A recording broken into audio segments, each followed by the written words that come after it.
folks, if anybody, Right, everyone. there's no microphones or anything here, so if anybody can't hear me, you just have to move a bit closer or just tell me to speak up.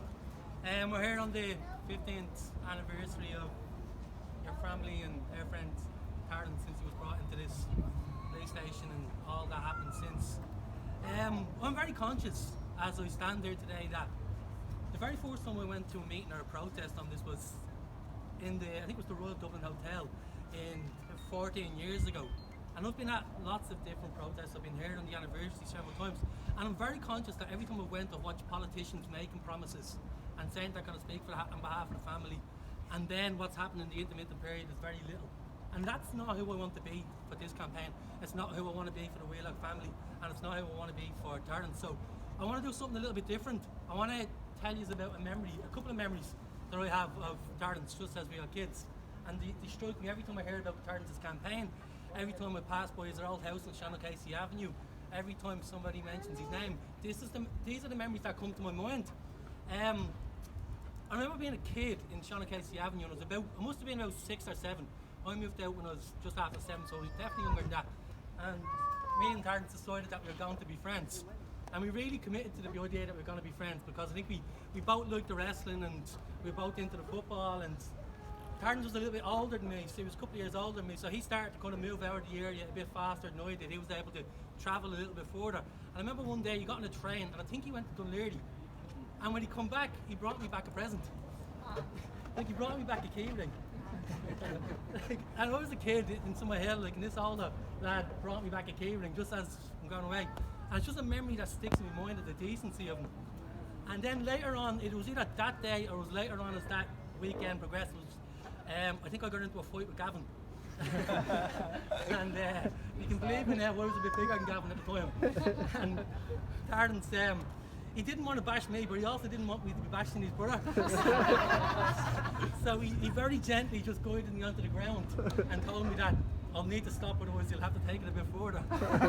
And that put me in my place, but also a reflection of the fact where you just an immensely decent memory of someone who was going to defend his brother, but was never going to push it too far.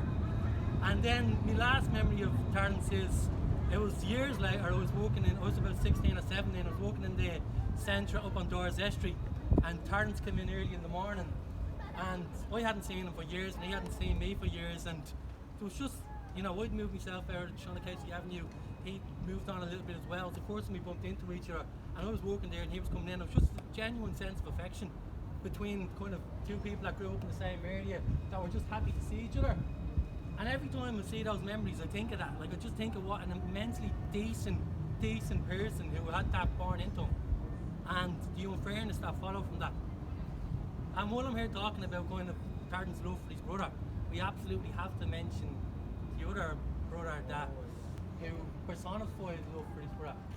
And I can't believe I'm standing here today and Larry isn't speaking his eloquent ways. You know, he's not holding the state to the account, he's not being the poet, the philosopher, he's not being the guy that was able to articulate better than I ever can.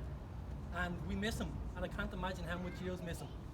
Because even, you know, when I walk around by Mountjoy Square, I'm walking on the North Circular Road, and now that I'm a TD, I really hate the fact that I don't get to see Larry. Because Larry will tell you the truth. You know, he'll tell you if you're doing a shit job, he'll tell you, and he's told me that a few times, he'll tell you if you didn't vote for you, and I just really miss him. And on today, I just miss the large shadow that he presents, and we are really lucky to know him. And when I think of Larry, and I said this previously, and when I think of the campaign that he stood for his brother, what I think of is one of the finest leaders the North Inner City ever had.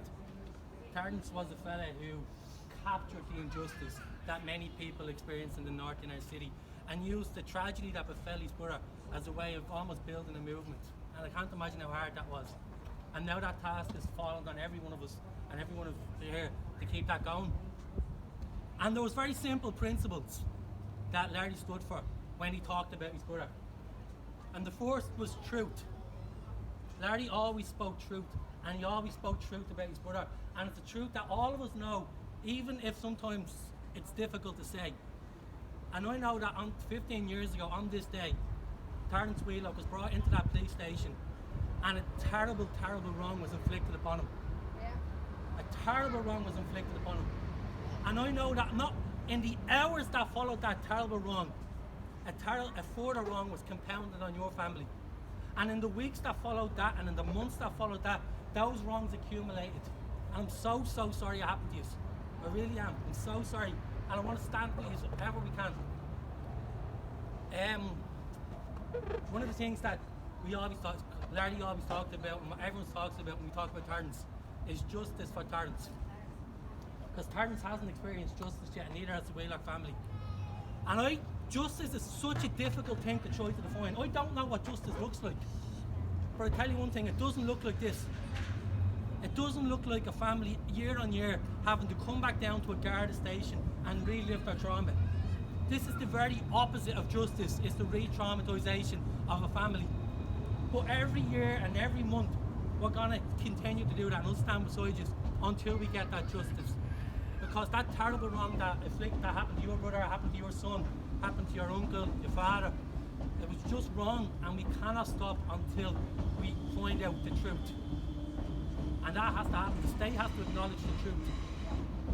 And the other principle I think of when I think about Larry, when I think about parents, and when I think about Larry, and I think about the Wheelock family, is I think about love. I think about truth, I think about justice, and I think about love. Because I mean, I've known you ever since I was a kid, ever since I was small. And one thing I've always associated with your family is just a hell of a lot of love. So there's an obligation that falls on every one of you, and I'm sorry it is, but you can't stop. Never will stop. Never ever will You stop. can't stop. And you have to keep holding people like me to account. And I'm very conscious that when I stand here, that people have made his promises. Politicians have made his promises. The state has made his promises. And I can't just be another one that stands in front here and says, I stand behind the family, I stand behind you, because you've already been told that. We need to get the people who, whatever, think about all them politicians that were at the meetings over the last 15 years. You can name them if you like. I mean, I was at a march and I've seen Christy, Joe, Tony standing at the front of the march. I was at that meeting where Aon Reardon was at the table. I was at the meeting here where Mary Lou MacDonald was speaking over there. All good people, all with good intentions, but you still haven't got justice. So if there's one call I'm making today, is that everybody, every single public representative who's made a promise to this family, to the Wheelock family, about a tragedy, that promise didn't come with a timeline. It's 15 years and justice still hasn't been served. And if needs be, we'll come back for 15 more and 15 more after that. But that is incredibly difficult and an unfortunate thing to ask ourselves. So now that the inner city as a community is a wonderful place. It's just a wonderful place. And it's always been defined by the idea that we look after our own. So if you have the privilege, like I have, of being a public representative in your city, channel that community message. Let's, in Terence's memory, let's in Larry's memory, make this a renewed commitment to bring justice, to find out the truth, to acknowledge the terrible wrong that happened in there that started 15 years ago today, that continues on. And let's finally commit ourselves to bring it to some sort of finality. I'm not going to try lead your campaign, I'm not going to try jump in front of your campaign, or try build a profile out of the tragedy that inflicted your family. But I absolutely am ready to help in any way that we need. Thank you.